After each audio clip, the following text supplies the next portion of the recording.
While it may be cold outside, things are getting toasty warm at Global Voice Broadcasting. Heat up your winter nights with the hottest topics, the hottest celebrities, and today's best music. It's why Global Voice Broadcasting is becoming your 24/7 home for the music and talk you want right now. Discover your favorite shows and music anytime at globalvoicebroadcasting.com.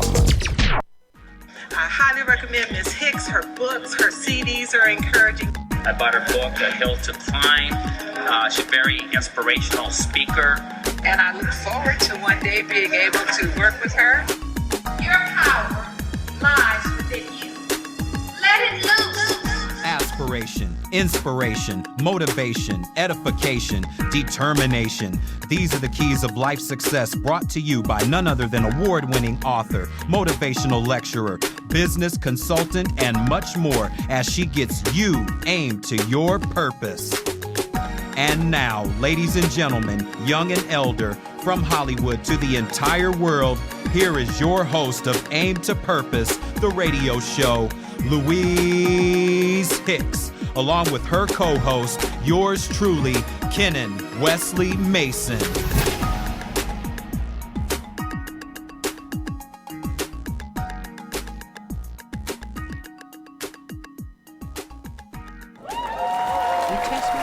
Testing. It's time. Hello, world. How's everybody today? Really good. Wonderful. Happy to be here. Thank you all for joining us today. And we're going to get off to a great start. I was a little lagging behind there for a minute there, but I'm on with the program as usual. And we just keep it moving. And we keep it moving. I'm Louise Hicks, your host of Aim to Purpose, the radio show. And I am your host or co-host, actually, Kennon Mason. I want to say good morning, good afternoon, and good evening to everyone listening and watching Aim to Purpose, the radio show, as we bring you a special holiday edition as we acknowledge the life and accomplishments of Reverend Dr. Martin Luther King Jr. Yes, and our show today, we have really a great show for you. We're going to talk to you today about hip-hop and the law and blurred lines in the black community. And as we go forward and celebrate the birth of Martin Luther King, we want to enlighten and encourage, particularly the black community. And we have great guests in here for you today. And one of our guests is not new to us. Lonzo. Hello. Williams. Straight Outta Compton, as you may recall, he was our guest back in, I believe it was September. Right. And we have him back, and we have another guest with us today, a hip-hop attorney. And if I say his name right, I really want him to come forward, and I say if I say it wrong, I should say. But the hip-hop attorney, Dakar Diourbel. Diourbel. Dakar Diourbel. Kennon hit it Dakar. precisely, yes. Dakar Diourbel. Diourbel. Yes. I got it. I got it. Yes. So what we want to do first is give you a little information about our weekend and how it went. I had a great weekend. I went to a very amazing, inspiring event today. And I'm really getting it wrong. Not today. It was Saturday. Okay. It's been a long weekend. It has been a long weekend. I tell you, I've been busy. Thursday, it started off. Actually, I was in Beverly Hills at Elena Berman's event. She's a well-known artist, and I was in Beverly Hills at her event.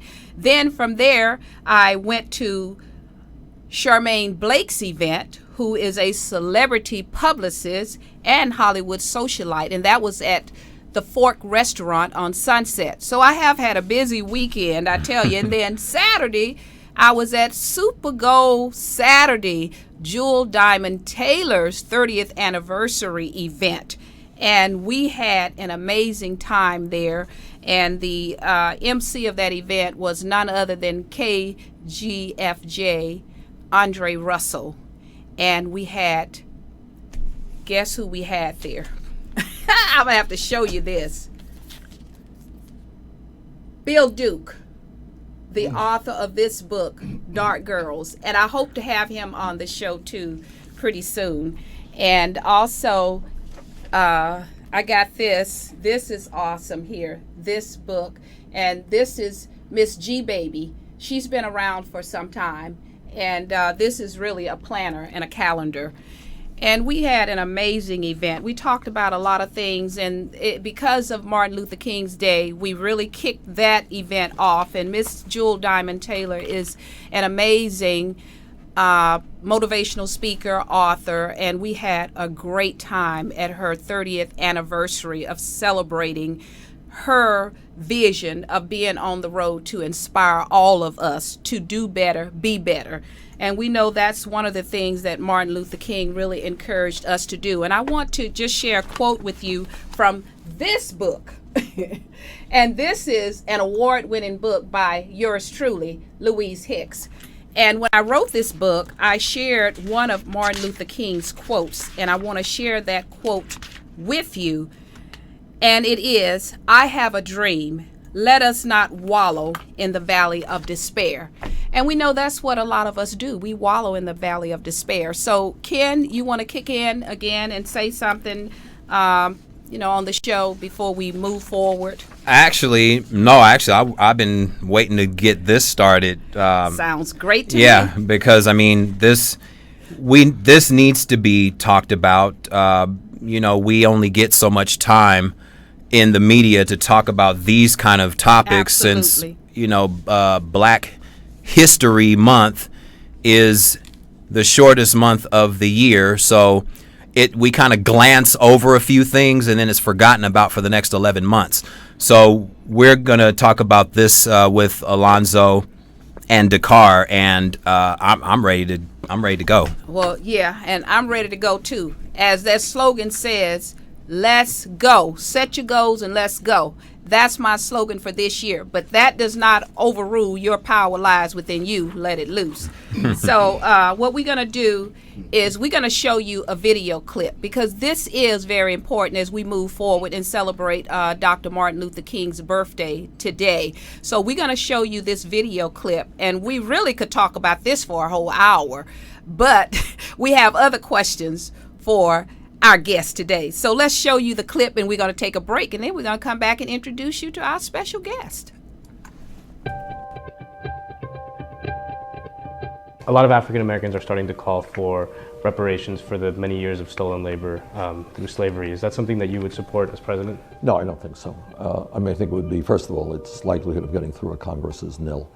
Second of all, I think it would be, very divisive. I think the real issue is when we look at the poverty rate among the African American community, when we look at the high unemployment rate within the African American community, the incarceration rate within the African American community, we have a lot of work to do.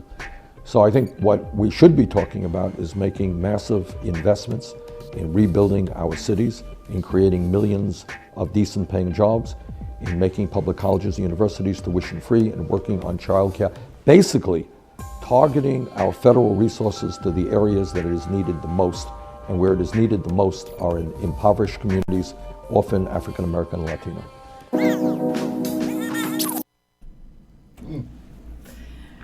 So, hello world again. What we want to do, you saw that clip, we're going to take a break, and then we're going to come back and talk about that clip you just saw. Yes, so let's take a break. Yes, Dakar and Alonzo are our guests on Aim to Purpose, the radio show. Don't you go nowhere.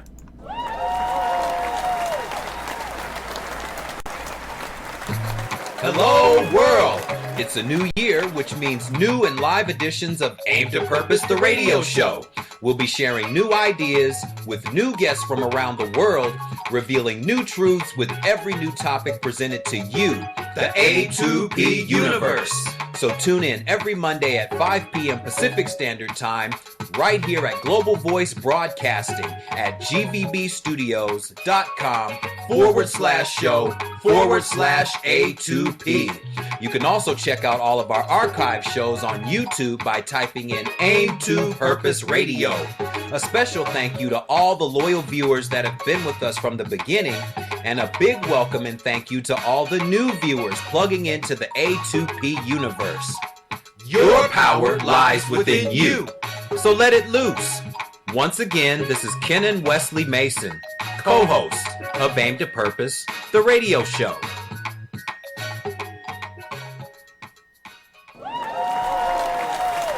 Once again, hello world. Now we are back and I can hear. I had a little technical difficulty there where I could not hear anything, so that kind of threw me off a little bit. But I'm Louise Hicks, your host of Aim to Purpose radio show, and we are good now because I can hear everything that's going on. But anyhow, we're gonna go ahead and introduce our guest here. Yes, first I'm going to introduce Dakar, hailing originally from the state of Illinois. Dakar, the hip-hop attorney, Diourbel, is a criminal defense attorney duly licensed in the state of California. He attended college at Illinois State University, where he earned a bachelor's of science degree in anthropology and later completed his postgraduate studies at Southwestern Law School in Los Angeles, where he earned a Juris Doctorate degree. Entering the seventh year of his law practice in 2016, Dakar is also the co-host of the Not Without Alonzo show, a weekly internet-based radio broadcast featuring hosts Lonzo Williams, the godfather of West Coast hip-hop. The show currently airs at 6 p.m. on Tuesdays. Dakar lives in the city of Los Angeles, where his law practice is based. So let's welcome to Aim to Purpose, the radio show, Mr. Dakar, the hip-hop attorney, Diourbel. And next, Thank you. and West Coast hip-hop impresario Lonzo Williams remains one of the most underrated figures in the music industry to date, with a career spanning more than 30 years. He first emerged on the music scene in the early 1980s as Grandmaster Lonzo, a mobile DJ and leader of the world-class Wrecking Crew. He is also credited with discovering the world's most dangerous group in hip-hop, NWA, which launched the careers of Dr. Dre, Ice Cube, DJ Ella, and the late Eazy-E. As an entrepreneur, Lonzo has made a name for himself managing a roster of successful venues known for showcasing new artists, i.e. Eve After Dark, The Penthouse, Dudos, The Current Affair, Club Hall of Fame, and currently The Loft, located inside the Avalon and El Segundo Entertainment Complex. Today, Alonzo continues to use his multimedia platform to inspire, motivate, and educate those interested in pursuing a music career. He is now an award-winning motivational speaker, business coach, and hip-hop historian, whose personal artifacts and memorabilia are showcased in museums around the world. In June 2015, he released his memoir, Not Without Alonzo: The Roots of West Coast Hip Hop. The book is said to be the prequel to the NWA biopic Straight Outta Compton, where Alonzo is portrayed as the witty but stern club owner. You can also catch Alonzo during his weekly internet broadcasts as host of Not Without Alonzo show and Issues in the Hood Reloaded, streaming live Tuesdays and Thursdays at 6 p.m.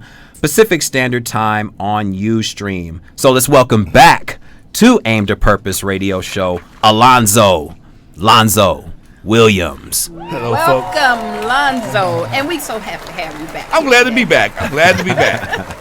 And I'm glad I can hear you because I couldn't hear. I'm looking at your adapter sitting in front of me. I'm like, why is that adapter on this thing? And everybody's probably looking at me strange and saying, "What's wrong with that's not the Louise we know?" And I'm saying, "I can't hear anything. What's going on?" Right. Hey, we got it all right but now. We got it right now. Hey, and we are happy to have our audience back with us, and we thank you for joining us every week, every Monday. We're here, and Lonzo, good to be here. Dakar, we're happy to meet you, and So I messed happy your to be name here. up, and I did too, and I know him. Right. well, I don't feel so bad. You messed it up. You know, if you say anything that sounds close, I'm pretty happy with it because I've been called a lot worse. Oh my goodness, well that's good. We all on the same page now here. And as we move forward celebrating Dr. King's birthday, we know we had a lot of parades today and it's been exciting, and Let's start off with this, because I'm curious to know you guys' take on this one. What would Dr. King say? I mean, he's been gone years and years. What do you think he would say if he came here today and saw what this chaos we're in today and what a mess we're in? It seems like we've moved backward instead of forward in many aspects. What would he say? I got shot. I got ate my dog for this? Right. Are you serious? And these are the results. I could be 84 years old, chilling right now, and this is what I went through all that hell for this. You know, I just left an event in LA, an MLK event in LA, and I could see the cultural. I got a cultural shock today because I know we as African Americans, Black folks, we have various cultures within our culture. Right. We have various subcultures, I should say, within our culture. Right. And as I came around the corner, I saw our hip hop culture, you know, and I walked around the corner and I saw our Afrocentric culture. Yeah. Okay. Yeah. And it just it's amazing how we all look alike. Yeah. But we have a different mindset. Okay. Yes. And sometimes it's really difficult to understand the mindset of an individual till you get to know them. Yeah. Okay. Or right. till they get upset. Okay.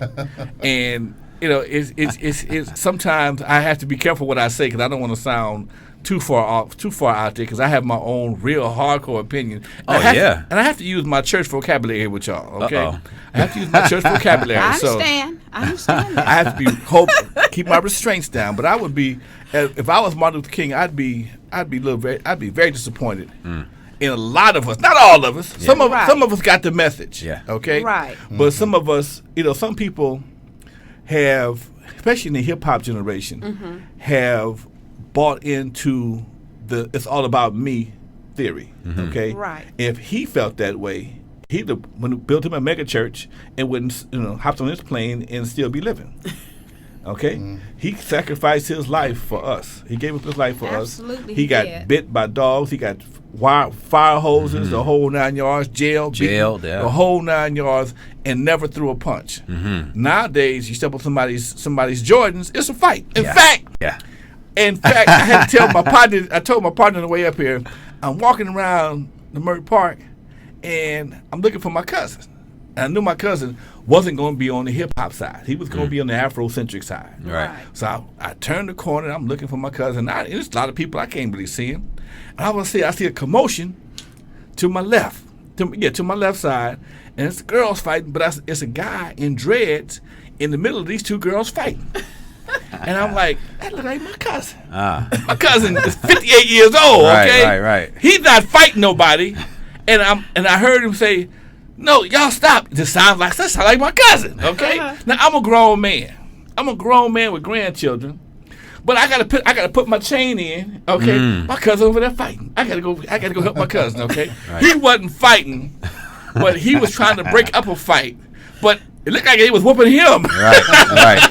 And I'm like, why would you bring that level of ignorance to a MLK Day MLK Day event? It's crazy. And the thing about it, that video clip we showed just before we went to the commercial, because that really segues into what you just said. Here we are. This man gave his life for us.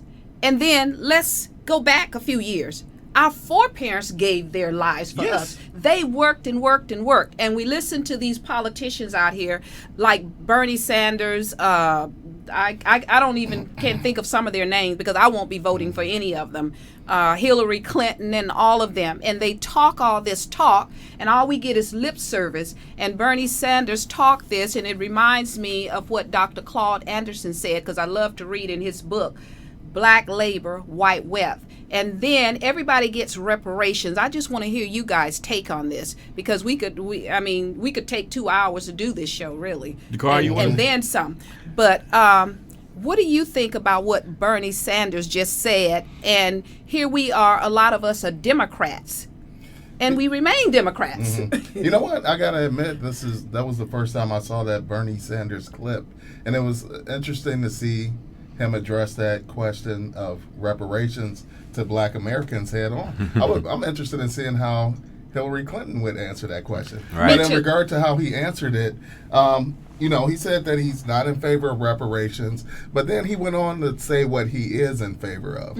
And to be honest, the people that are in favor of reparations want money for reparations to be used for the same purposes to support the programs that Bernie Sanders said he's interested in. He said, instead of reparations, how about we, create jobs that pay a decent wage for lower income people? How about we make college available to people in the underclass? That's right. The people that support the reparations movement, you got this idea out there. You've seen it portrayed on television and on the Dave Chappelle show. This idea that everybody's going to get a check, a reparations check, and I'm going to go out and buy me a Bentley, and I'm going to go on a shopping spree, and I'm going to be in the club popping bottles. And, That's the image. And the money's going to be gone in 6 months. Less than that. Yeah, nobody who's serious about reparations wants money coming to them personally. At least my understanding. Right. We deserve to be repaired for the damage that was done, but there shouldn't be a check cut to any particular person. Right. That money should go into a trust fund that is managed on behalf of Black American people. It should be used for job training and programs to develop our young people and things of that nature, provide health care and housing. Nobody wants to get a check in their hand. So even though Bernie Sanders said he's not in favor of reparations, he's in favor of all the things that we want reparations to do, which is to help give working class and poor, the underclass, an opportunity to be educated, to have health care, to have jobs that they can earn a living wage.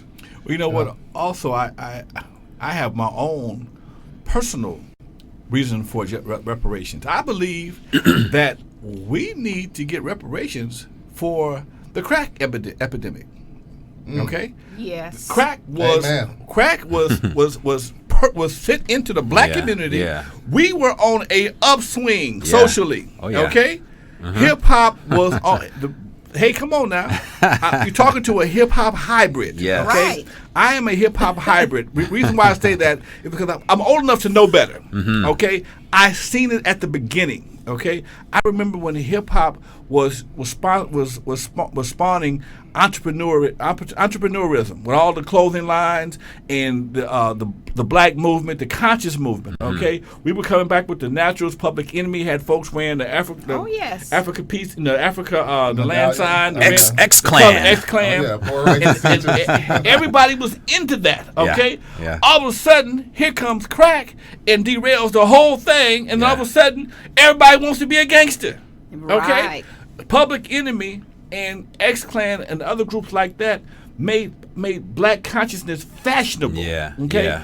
When the crack epidemic was released on the community, it came straight into South Central. Everybody knows the Rick Ross story. Yeah. The Rick story. Okay. Everybody knows the Iran-Contra story. Yes. Everybody knows the various stories of how all this stuff came into the Black community. Okay. All of a sudden, government coup. Preach about it, Lonzo. And nobody, they went to jail, but they went to jail for a minute. We got to put you in jail, but I'm gonna let you out though. Oliver North went to jail and got out. Freeway Rick did 20-some years, and the Black community did 35 or 40. Right. Okay. Yeah. So we have a whole generation that was sacrificed. Right. Okay. To finance an illegal war. Okay. Yeah. And we're still feeling the effects of that right now. We are. That is something we need immediate reparations for. Okay. Yes. We didn't go bring crack into the community. We didn't shake hands with Noriega. We don't even bring crack to America. Okay. Who's bringing all this crack and all these drugs to America? Exactly. Nobody. Because it's not grown locally. That's no, it's not. Okay. And the same to be said for the guns. Right. Guns. Same can be said for the guns. And the circulation of the money. Absolutely. So when you have Black folks suffering, like you just said, Black folks labor white man's wealth. Right. Okay. We suffered that whole situation right there. We suffered firsthand. I've seen the effects of it. Yes, our foreparents did. And today, 2016, we're still seeing the effects. Absolutely. But when you take the hip hop generation And people ask me all the time, how do you think NWA or groups like gangster rap groups affected the hip hop generation? My answer to that question is, it gave them the freedom to say F the police, but they didn't. They also have a disrespect for generations of not only the police, everybody. Mm-hmm. Okay, you follow me? So Yes. I mean, I'm leaving Leimert Park and I'm seeing gangs of people just running. I said, "What happened, man? The blood showed up, the Crips showed up, something. The gang showed up. Okay, Yeah. So you have a generation of people who've never been taught any respect for anything. That's the major problem. Okay. That segues us to the Black Lives Matter movement. We're going to have a show about that too next month. But, we have all this Black Lives Matter. And to me, our lives always have mattered, but it's more light being shed on it, I think, because of the police brutality and killings now that seem to be more prevalent, particularly since President Obama came into office. Or is it just... what is you guys' take on that? Go ahead, You're right about that. I'll be talking all day. Go ahead. Yeah, some people are speculating that, and I don't want to state it in the wrong way, but I'm going to say it as plain as I can. Right. Some people have speculated that a lot of the killings, police shootings, are essentially a retaliation for 8 years of an Obama presidency. That's the connection, huh? It could be, Yeah, because it seems to have been embellished, or it seems to be more happening now. Yeah, and I wonder, is it more prevalent now than it was in the 1990s, the 80s, 70s? Mm-hmm. Or, another explanation is that nowadays everybody has cell phones with video recorders. Yeah, right, so we see it more now. See it Exactly. more. I mean, it was going on in the 90s and 80s absolutely. and 70s. It's been going on since The we've been Settles in this case in country. Signal Hill, Right. Yeah, that case back in the 80s or 90s, whatever it was. Right, but the question of how prevalent it is, it's kind of hard to measure that because who's keeping statistics on it? And are those statistics reliable? I remember seeing a statistic in a newspaper. It's probably about 10 years ago, maybe around 2005, 2006. And the article had stated that the last lynching had occurred in the United States somewhere in the 1970s. And I found that really odd because I'm from Illinois. There was a case in my hometown where a young man was incarcerated in the county jail. And I actually knew him from school. We went to grade school, middle school, high school together. During the crack epidemic, he went to the left and became a local drug dealer, was in and out of jail. He was incarcerated on one occasion. He was able to escape incarceration by paying a correction officer to sneak a gun into the facility for him, and he used it to escape, and he shot a correction officer on the way out. I don't think that person died, but they suffered a serious injury. Okay, he got moved to another facility, but because people that work in corrections were upset with him for shooting one of their own, when he's in the facility, they were looking to pay him back. Right. And he wrote a letter home to his mother, and they got published in our local newspaper. He said, "Mom, quote, these white folks are trying to kill me." This is in the 1990s. And then like 3 or 4 days later, he was found hanging dead in his cell. Oh, wow.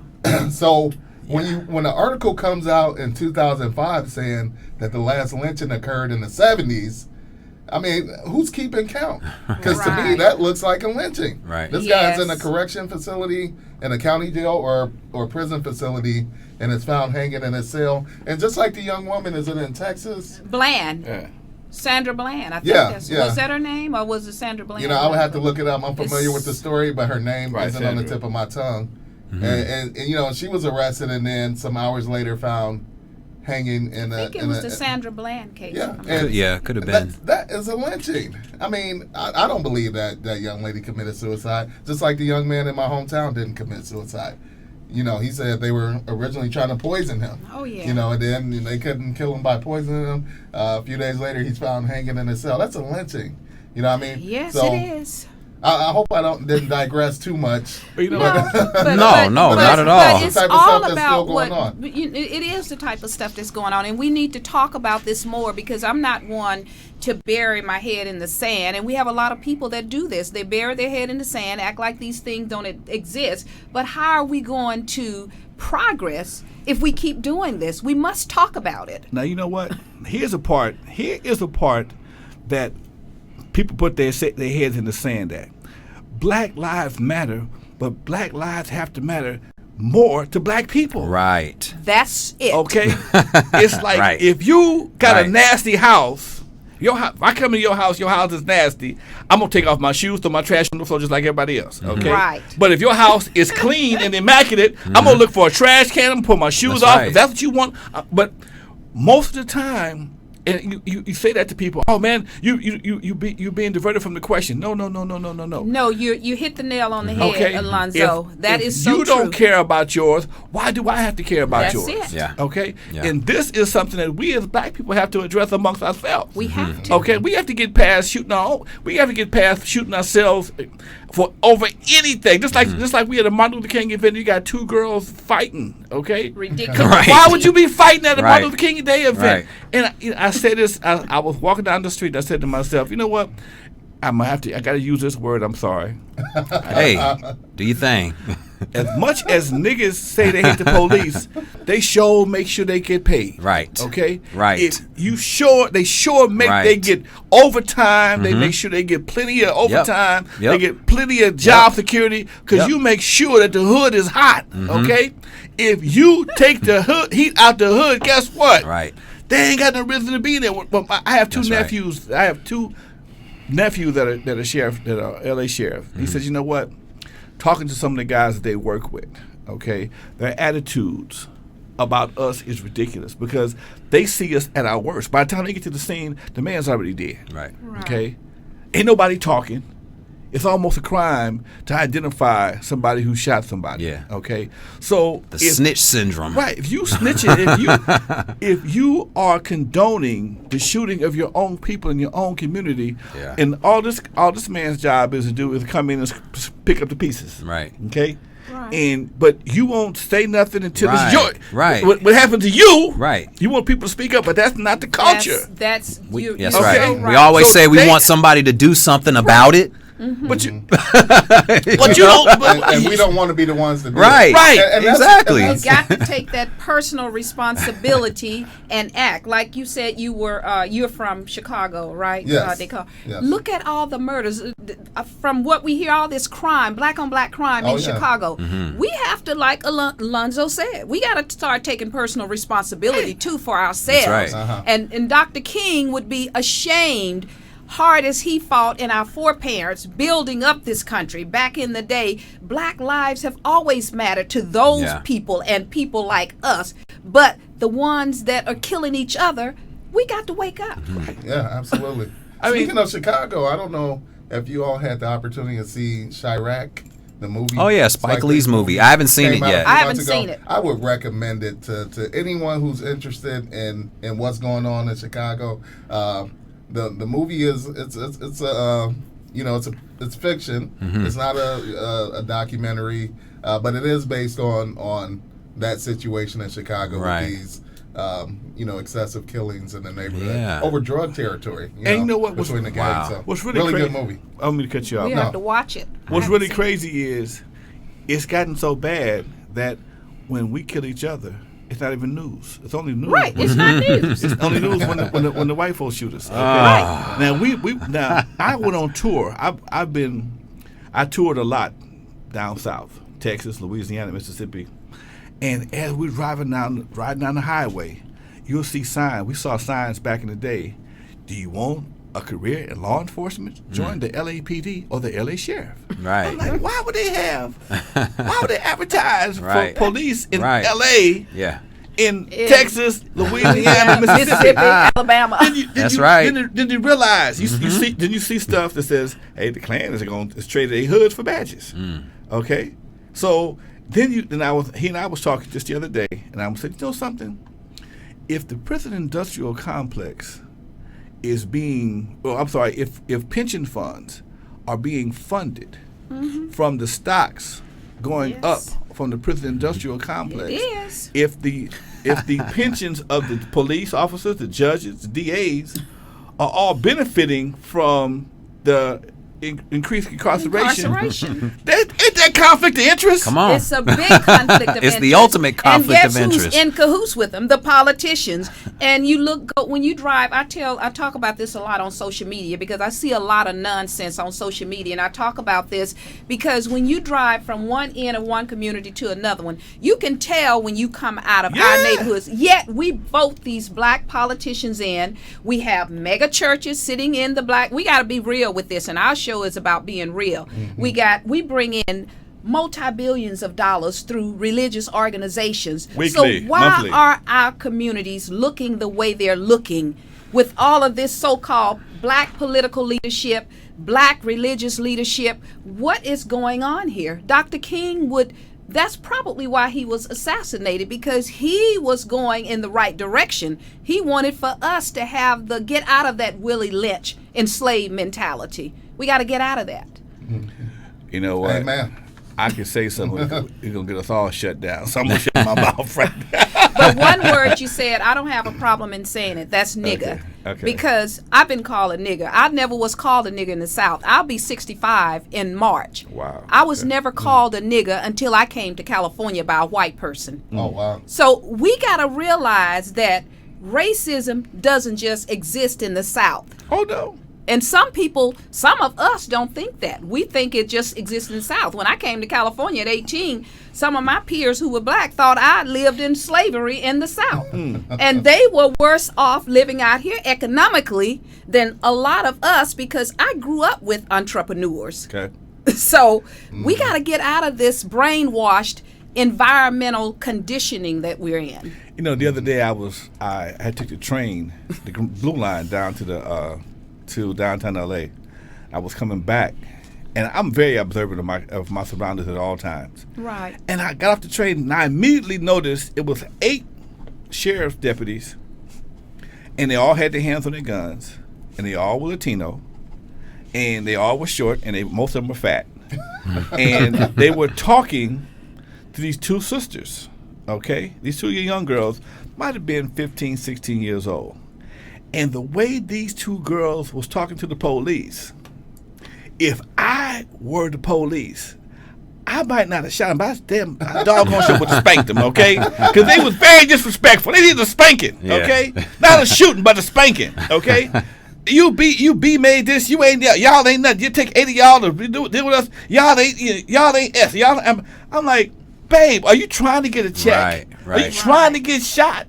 Are you trying to get some clicks? And see, people understand a lot of what we see is for Facebook, Instagram, YouTube. Okay, yes. The more ridiculous of footage you can capture and upload, okay, the more likes you can get on your page. Okay, and so a lot of the attitudes that we see is somebody somewhere is usually videotaping it. Okay, and if the cops go rogue and start whooping on somebody or shoot somebody gonna get a check. Okay. Oh yeah. And I knew guys before cell phones were on everybody's hip. I knew a guy that told me, "Hey man, I'm gonna get paid. How you gonna get paid, man? I'm gonna get the cops whoop me. I'm gonna pick a fight with the police." Now isn't that a crazy mentality? He told me. They told you that. Pick a fight with the police. And we have to bring it real because we got to teach our young people how to know how to live in this society and become entrepreneurs. We got to teach that. And that's what Martin Luther King was all about. As we celebrate his birthday today, like you said, and I want to talk more about the music industry because I know the legality of it too, because a lot of young, particularly black youth see this as a paycheck, the hip hop and all of that, and they look at the music. So what would you tell a young person now that want to really get into the music, the importance of being educated? Because a lot of us are not educated about music, and Dakar can address this too, because we need to know something about the legalities of it. It's not just about the paycheck, because that's why a lot of black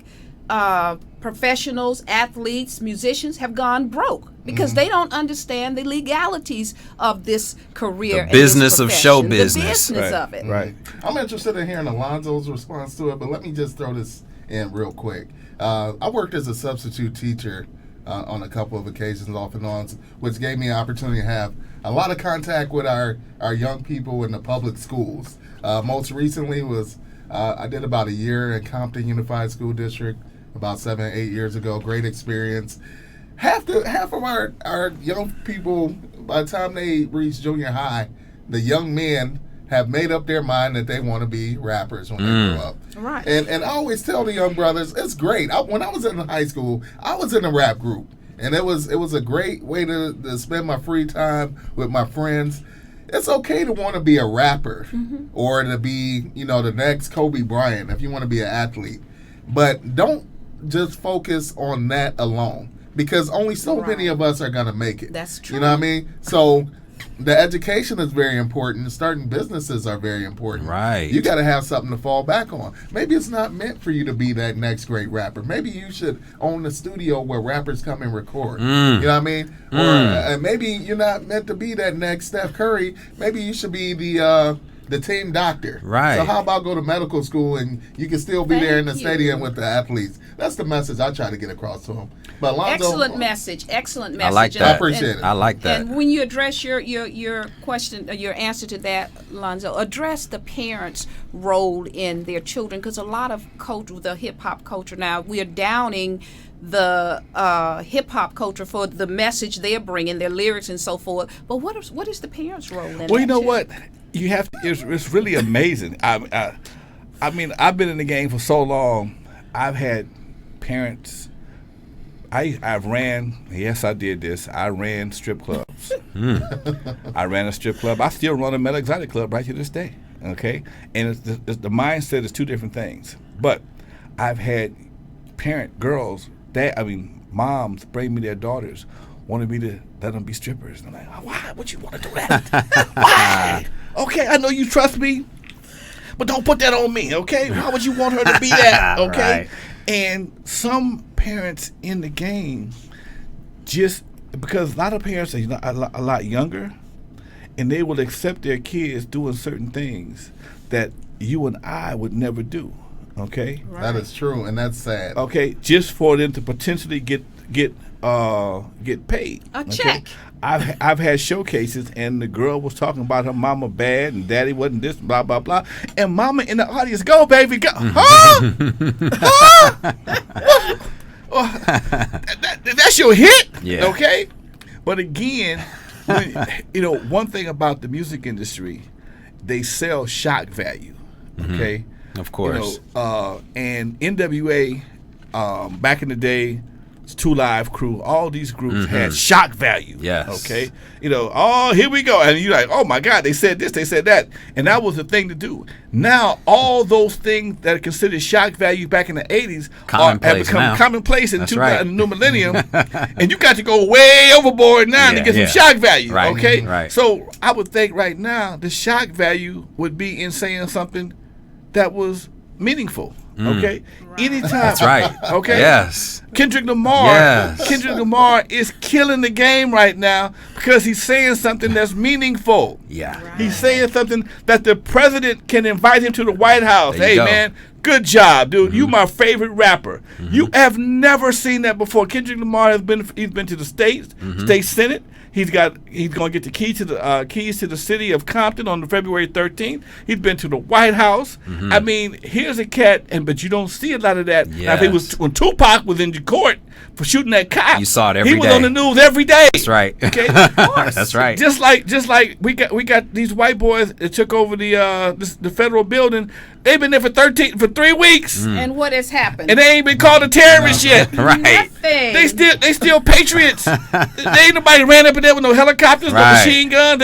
They're upstanding citizens. How do you let somebody take over a federal building Oh, that's right. They got. And that's in Texas, isn't it? No, that's in Oregon, right? Yeah, Oregon? Oh, it's in Oregon. It's in okay. Oregon. I had okay. heard about it. I was thinking it was in Texas. I just knew they were gone already, but I was listening to the news today, and they still there. Been 3 weeks. They still there. But you know what? They're low-keyed on it now. At first, it came out, but when we saw they weren't doing anything, now it's kind of low-key because they aren't doing anything. The police aren't doing anything about the it. situation in San Bernardino. God rest everybody's soul that was a part of that. I'm not trying to minimize that, but they still talking about the people that they shot like it's every day. That's right.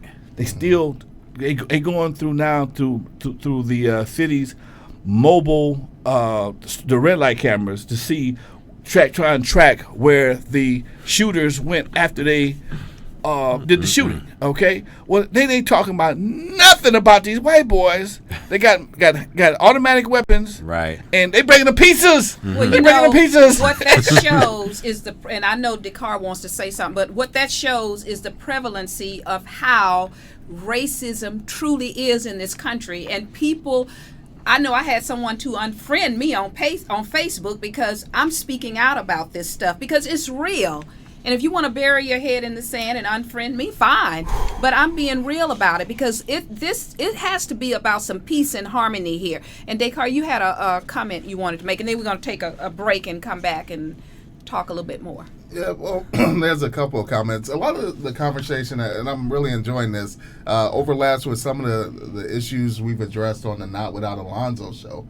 We mentioned earlier this no snitching policy that exists in the neighborhood where we're not really doing the right thing, talking about black people amongst each other when it comes time to cooperate with the police. If you see that your neighbor's house or car has been broken in and the police gets called out, a lot of people, don't want to get involved. I remember when I lived in Illinois, my house was burglarized. A kid down the street on my block saw the person, or believed she saw the person who burglarized my house and walked out of my house with a laptop computer.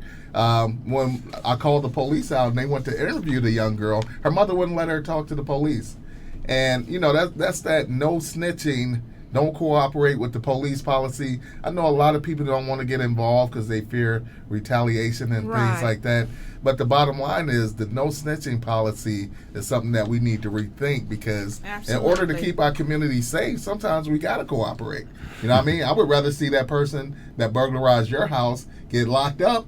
That way I don't have to worry about my house getting burglarized. That was one of the points I wanted to make, but that's a good point. We could deal with some of the other stuff later. And yeah, that's a good point because we know back in the day we could walk out of our house in our neighborhood and we were all black neighborhood and we could leave our doors open. Oh, yeah. We have changed toward each other and we got to start respecting one another if we want respect Nobody from trusts others. each other. Nobody right, and it's sad. Let me say something right quick. When I was growing up, my dad had a truck. We called it the lawnmower truck. And my old man cut lawns on the side. My old man kept his keys in the ignition all the time. Right. My old man was he would sell hubcaps. He worked for the freeway as well. He would sell hubcaps. He kept at least $75 to $80 in the door pocket of his door. It was a zipper pocket on his door for a truck. I would take his truck to parties full of lawnmowers. Okay. I didn't want to unload the truck. It was too much work. Right. I had my biscuits on. I didn't want to no. I would drive the truck around the corner from the party, load it down with lawnmowers, no locks, no chains, nothing. Yeah. Come outside, every lawnmower still be there. Okay? Yeah. And I drove by myself, but when I got to the party and they realized I drove, the guys who walked to the party would hop on the back of the truck and ride home with me and ride back there with the grass. Okay? So I'm telling you what God loves. Okay? Oh, it's the truth. I know you're telling the truth. And with that said, we're going to take a quick break. We're going to come back and we're going to talk about the DVD that's coming that came out, or is it coming out, Straight Outta Compton, and we want to talk a little bit about that and a couple other things we're going to talk about. Get your take on some other things about the music career and hip hop. So let's take a quick break and we'll be right back. Yes, Alonzo Williams and Dakar Diourbel. Aim to Purpose, the radio show. Yes, Dakar Diourbel. That's perfect. There you go. And it's Aim to Purpose, the radio show. We'll be right back.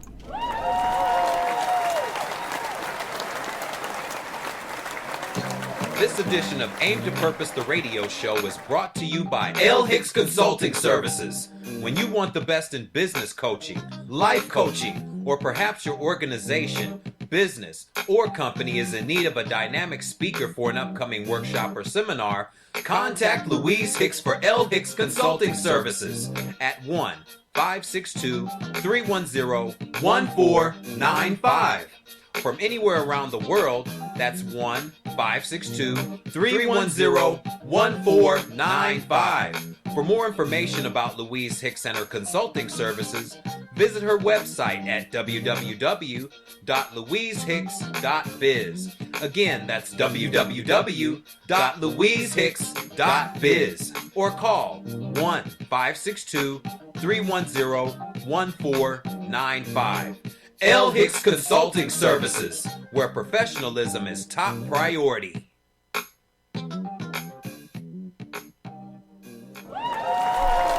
Hello world again. I love saying that hello world because we are global, and we thank you all for coming with us today. We're talking about the subject of hip-hop and the law, blurred lines in the black community, and we're celebrating Dr. Martin Luther King's Jr. birthday today with our guest here, Lonzo Williams and Dakar Diourbel. You got it. I got it. Yay! That was perfect. Thank you for that. And we know that the DVD is coming out. Is it tomorrow? Out already, actually, or is it coming out tomorrow? I think it's tomorrow. Coming out. Tomorrow. Tomorrow. And I wanted to share a little bit about Jada Pinkett. I don't know whether you guys saw her Facebook, but she is not going, and there are others that are snubbing the Academy Awards also because they feel that the Academy Award overlooks blacks and all of this, and it's been going on for years. You know, it wasn't built for us, actually. It, just like America was built on false pretense from the inception. That's why we have so much chaos. But she spoke out, and some other stars, I believe, too, but she gave a very nice take on it. So with it coming out, what would you guys have to say about that? The fact that the Academy Awards just kind of snubbed. They say, I think it was 2 white screenwriters that got some credit or something. I know both of them personally. Okay. I ain't going either. I'm gonna snub it myself. I'm not going. Okay. Just keep my invitation. You boycotting? I'm boycotting. All Okay. You boycotting too? I'm boycotting. Okay. I'm boycotting. But you know something though, and everybody from Ice Cube and Dre don't really talk about this stuff too much. They kind of knew that wasn't gonna happen. Okay. Right. Yeah. But you know something? A movie of that magnitude in 2015, to be this kind of movie it was a great movie. Yes, it was. Okay. It was. Oh, yeah. And like I tell anybody in any interview I've ever done, for entertainment wise, I give it a 10 plus. Yes. Yes. For factuality, I got to give it a 4. Yeah, you know. Okay, I was there. Yeah. You No, were there. that didn't happen Yeah. like that. Okay, Yeah. so, but when you have something like that, it seems like sometimes it seems like it's almost too much like right, and they had to give the movie something, so they give it to the 2 white guys. Okay, and you know what?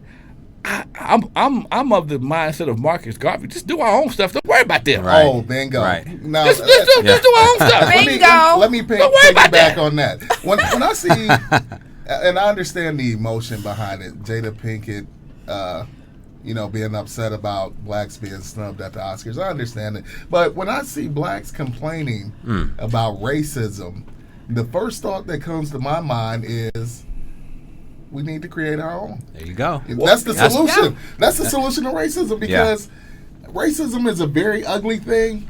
But I also think, and I've had the thought, if I was a white person, I'm sure deep down inside, whether they'll admit it or not, at some point they're like, why don't you just get your own? Yeah. Why you keep wanting to be part of Absolutely. mine? Right. And I feel the same way. Get your own. If somebody was knocking at my door every day talking about, when you going to let me in? When do I get to watch your TV? Right. When do I get to eat out of your kitchen? I would be like, fool, why don't you get your own house? Right. So when black people are complaining, and I understand it, I sympathize, but the best answer is to create our own. Yeah. Well, and when we do that, you know, you have like Black Wall Street where they'll want to come and tear it down and destroy it. Of course. But Like the Oklahoma 1920s. Yep. Yeah. Well, you but know, we can never stop building and creating our own. right. What y'all are doing here, what Alonzo's doing, that's the answer to racism. That is the answer. Create your own. But Create your own. wait.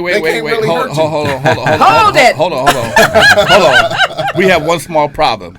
Not one white actor ever was in the NAACP Awards or the Soul Train Awards. Right. So, okay, I ain't mad at nobody. I'm just clowning now, but I'm just clowning right now. So I guess we're getting them back. But keeping it 100.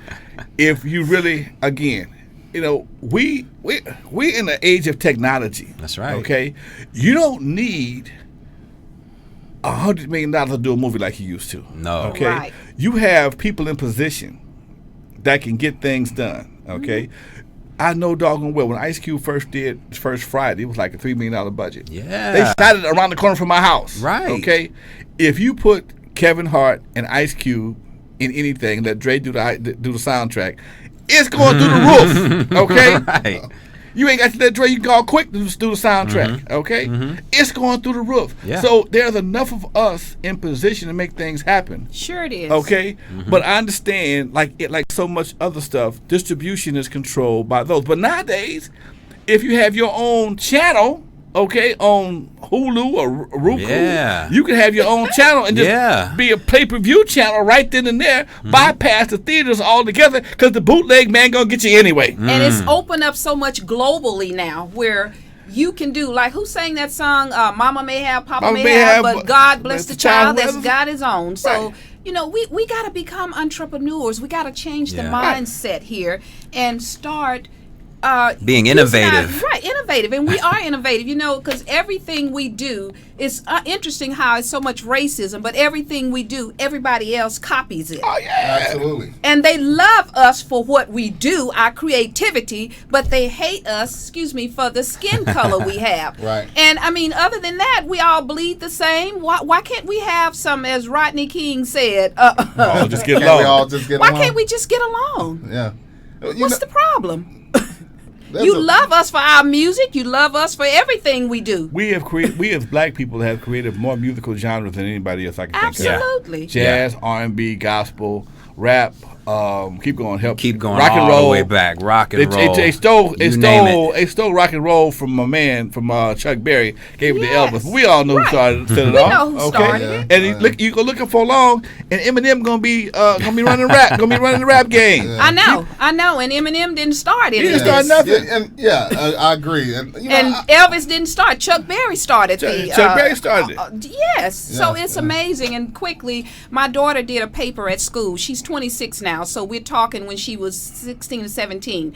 And her teacher, who is white, happened to tell her that she didn't understand what she was saying when she was talking about them stealing our music. And I had to go out and talk to the school because I'm a very upfront parent, and they knew me at her school. But I went out there and straightened her teacher out and let him know. He's about her age now, 26. But I let him know, no, she's telling the truth. She did her research. She knows what happened. A lot of our music was stole. They take and put. We couldn't even put ourselves on the cover. Right. Because they would know we were black, but they loved our music. So it's crazy how people's mindset, and we need to change it. I had to get up off my butt after about 6 years and write my own book, because every time I started to notice how my role in West Coast hip hop was getting diminished by every interview. You know, first I was Lonzo of the World Class Wrecking Crew. I was this. All of a sudden, I became a friend of Easy, a friend of Dre's, a neighborhood buddy, a local just club, got reduced, a local club on it. Hold on, white folks, y'all can't do me like that. You can't do me like that, okay? I am no. Isn't that what David Ruffin said in the Temptations? No, you can't do me like that. No. And show this T-shirt while he's talking about his book, because you can't do me like that. Is the book out yet? Book is we out. got to go get There the it book. is. Yeah. There's the book. Not without Alonzo. NWA, baby. NWA. Not without Alonzo. My book tells you my roots and how it's segued with Dre, Easy Cube, Jerry Heller, everybody. Okay, there would be no NWA without Alonzo. That's right. Hey, and just so people, the listening, viewing audience knows, Yeah. Alonzo was portrayed in that movie, Straight Outta Compton. Yes. Most people have seen the movie by now. Yeah. But not everybody knows Alonzo's story. Hopefully they'll get the book. But in the movie, you were that crazy club owner. Yeah, in the early parts of the movie, you were Yeah, the club owner. he was on the show, and we talked about his role in the movie. Okay, Who very well. played you? Corey Reynolds. Corey Reynolds. Yeah, Corey Reynolds. And Did an excellent job. Yes, he did. had a very moist jerry curl. I have to. It was Yeah, very moist. I yeah. appreciate his liquidity. They had you combing it every 5 minutes. I appreciate his moistness of his jerry curl throughout the movie. Okay. Yeah. My book is available on my website. If you want to get an autographed copy, go to my website, Lonzo Williams. Pay for the book and the shipping. All you got to do when you pay for it on PayPal, just make a little note. Lonzo, please sign my book. Here's my real name. Don't give me your email address. Give me your real name so I can make it out to you. Right. I will personally have my folks. I will sign it myself, and we'll send you a book. No problem. If you want to get a copy of it, you can go to Amazon. It's available on a hard copy and digital download. On Kindle. And your website. Give your website. My address. website is lonzowilliams.com. That's how you find me. Or on everywhere else, it's the real Lonzo NWA. Not for in without attitude. Not without Alonzo. Mm-hmm. Oh, yeah. And that's www.lonzowilliams.com. Mm-hmm. And go to that website. And some other projects quickly, you because we're pretty much close to wrapping it up. Your other projects and your radio. Tell them how to listen to your radio Our show. radio show is available every Tuesday and Thursday from 6 to 7 on Ustream. The first one on Tuesday is called The Not Without Alonzo with my man on my right today, the hip-hop attorney. I named him that because he's the only attorney I've ever known to walk in the courthouse with braids in his hair, and he'll break dance and quote Tupac to the judge, okay? Oh, I love it. Wow. All right, Your Honor, based on Brenda's not a baby, this is not this man's baby, okay? So, hey, let me just say he's being facetious, just so the viewing audience knows. He pop locks I like into the that courtroom, okay? He pop locks into the courtroom and break the judge down quoting Biggie. You know. And we really thank you guys for coming in and just give us a final thought. And Actually, I want to ask one final question, sure. and it can be your final thought if you want to segue into it. Do you believe that the way hip-hop climate is now, do you believe that there will be another NWA or another Public Enemy or another X-Clan or another Paris that are conscious about, mind expansion? And yes, I do, but it will be a more mature rapper. The problem we have is the kids today is too easy to get into the game. They don't have any skin in the game. They go to Guitar Center, buy a program, put on their laptop, start talking crazy. They don't even read the manual. Okay, they start talking crazy and upload it to YouTube, Facebook, whatever the case may be, SoundCloud. Yeah. And that's why we get the simple stuff. They haven't experienced anything. You got to have a. I wish we had another hour to talk grown about man, that. Some grown men I know. who've experienced some things. Talk about back. it. We'll have you back. Come on back with it, folks. I'd love to come back. Oh, yeah. And was that your final thought, or you want to give a final thought? You know what? In order for us to have a change in hip hop, we have to have a change in the mindset of the people who making the music. Okay, Yeah, true. You can't have kids representing something that they know nothing about. They don't know anything about life. All they know is Absolutely. they just turned 21. They just started drinking for the most part. The most exciting thing they've seen in their life was strip clubs. Okay, and the little money they got, they blowing it on rims and drugs and making it rain in Yes. clubs, and they'll be broke in 5 years. Dancing at my club. And Dakar, you want to have a thought and then well, anybody that's in need of legal advice, particularly if you have a criminal law case, you can call me. I'm pretty easy to reach. My telephone number is 213-858-2698. You can also text message me at that number. Thank you for that. There you go. Great. Well, we've had a great show today. Yes. Thank you both for coming in and Yes. sharing it with us. Thank you for having And let's hold that book up again. One more time, I want real to quick. see this book one more time. Not Without Alonzo. Here it is. You must go out and buy it. He's already told you he will autograph it. Just go to his website, www.lonzowilliams.com. And are you going to send them any money? Do they get a check? They get reparations. Reparations. Yeah, a check. Anyhow, we thank you all for joining us, and we'll see you next week. We have a great show coming up. We're going to talk about fitness. We started the month with fitness because we all need to get fit. We'll live longer if you're fit. So until next week, remember, your power lies within you. Let it loose. Until next week.